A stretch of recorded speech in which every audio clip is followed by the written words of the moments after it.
महाकुंभ में कोई भूखा नहीं सो रहा, हर रोज बन रहा है लाखों लोगों का खाना। महाकुंभ में लगा है दुनिया का सबसे बड़ा भंडारा, जिसकी कैपेसिटी जानकर आपको चक्कर आ जाएगा। नंबर 1, हर दिन लाखों लोगों का भोजन। महाकुंभ मेला सिर्फ आस्था और आध्यात्म का संगम नहीं, बल्कि ये दुनिया का सबसे बड़ा फ्री फूड डिस्ट्रीब्यूशन सेंटर बन चुका है। यहाँ रोजाना लाखों श्रद्धालुओं को भोजन कराया जा रहा है और ये संख्या हर दिन बढ़ती ही जा रही है। शोधकर्ताओं के अनुसार मेला क्षेत्र और प्रयागराज शहर में फैले इन भंडारों में रोज 10 से 15 लाख लोग भोजन कर रहे हैं। ये संख्या इसे दुनिया का सबसे बड़ा निःशुल्क भोजन स्थल बनाती है। मेला क्षेत्र के लगभग हर सेक्टर, हर मार्ग और हर कोने में भंडारे चल रहे हैं। इतना ही नहीं, शहर भर में भी कई संस्थाएं और श्रद्धालु अपने अपने स्तर पर भंडारे आयोजित कर रहे हैं। चाहे कोई स्थानीय निवासी हो या दूर दराज से आया कोई यात्री, हर किसी के लिए यहाँ भोजन की कोई कमी नहीं है। ये भंडारे 24 घंटे संचालित हो रहे हैं, जिससे कोई भी भूखा न रहे। श्रद्धालु इसे केवल भोजन नहीं बल्कि प्रसाद मानकर ग्रहण कर रहे हैं, जिससे उनकी आस्था और सेवा भाव और गहरा हो रहा है। नंबर 2, खाने का इंतजाम। इस भंडारे का सबसे दिलचस्प हिस्सा इसका अद्भुत भोजन प्रबंधन है। इतने बड़े स्तर पर भोजन बनाना किसी अजूबे से कम नहीं है। यहाँ रोजाना 20 लाख आलू की सब्जी बनाई जा रही है, जिसे श्रद्धालु प्रेम से ग्रहण कर रहे हैं। इसके अलावा 50 कुंतल चावल की खीर हर दिन तैयार की जा रही है, जो श्रद्धालुओं के लिए मिठास का प्रतीक बनी हुई है। भोजन सिर्फ यहीं तक सीमित नहीं है, बल्कि इसमें कई ट्रेडिशनल डिशेस भी शामिल हैं, जैसे पूड़ी, कचौड़ी, हलवा, खिचड़ी, चावल और कढ़ी।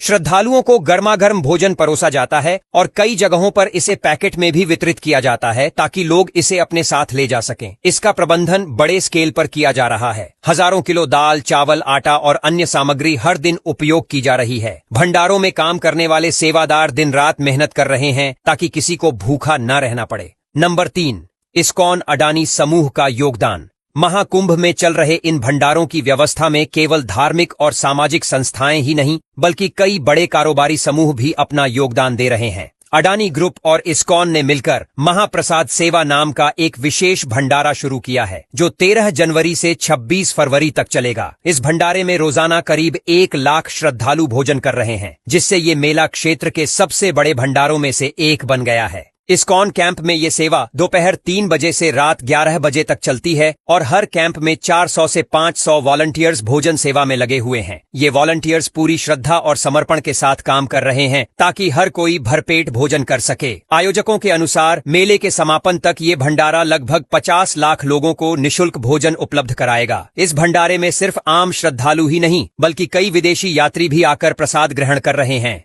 नंबर 4, पूरे प्रयागराज में भंडारे। महाकुंभ मेला क्षेत्र तक ही सीमित नहीं, बल्कि प्रयागराज के कई हिस्सों में भी निःशुल्क भोजन वितरण किया जा रहा है। विभिन्न धार्मिक संस्थाएं और संगठनों ने तुलाराम बाग, ओम नमः शिवाय आश्रम, अक्षय पात्र फाउंडेशन और अन्य स्थानों पर अलग अलग भंडारे लगाए हैं। खास मौकों पर, जैसे पौष पूर्णिमा, मकर संक्रांति और मौनी अमावस्या, शहर के हर चौराहे, हर गली और हर मंदिर के पास श्रद्धालुओं के लिए विशेष भंडारे आयोजित किए गए। हजारों लोग यहाँ प्रसाद ग्रहण कर रहे हैं और इसे एक आध्यात्मिक अनुभव के रूप में देख रहे हैं। इसके अलावा कई भक्तों और व्यापारिक संगठनों ने मोबाइल भंडारों की भी शुरुआत की है। इनमें भोजन के पैकेट्स तैयार करके जरूरतमंदों को वितरित किए जा रहे हैं, जिससे वे कहीं भी रहते हुए भोजन पा सकें। इस तरह प्रयागराज शहर सेवा और भाईचारे का जीता जागता उदाहरण बन चुका है, जहाँ कोई भी भूखा नहीं सो रहा। नंबर 5, भक्ति और टेक्नोलॉजी का मेल। इस बार महाकुंभ में भक्तों ने टेक्नोलॉजी का भी शानदार इस्तेमाल किया है। आधुनिक युग के युवाओं ने एक ऑनलाइन ग्रुप बनाया है, जिसमें श्रद्धालु एक दूसरे को जानकारी देते हैं कि कौन से भंडारे में कौन सी डिश परोसी जा रही है। अब भक्तों को लंबी कतारों में खड़े होकर मेन्यू देखने की जरूरत नहीं पड़ती।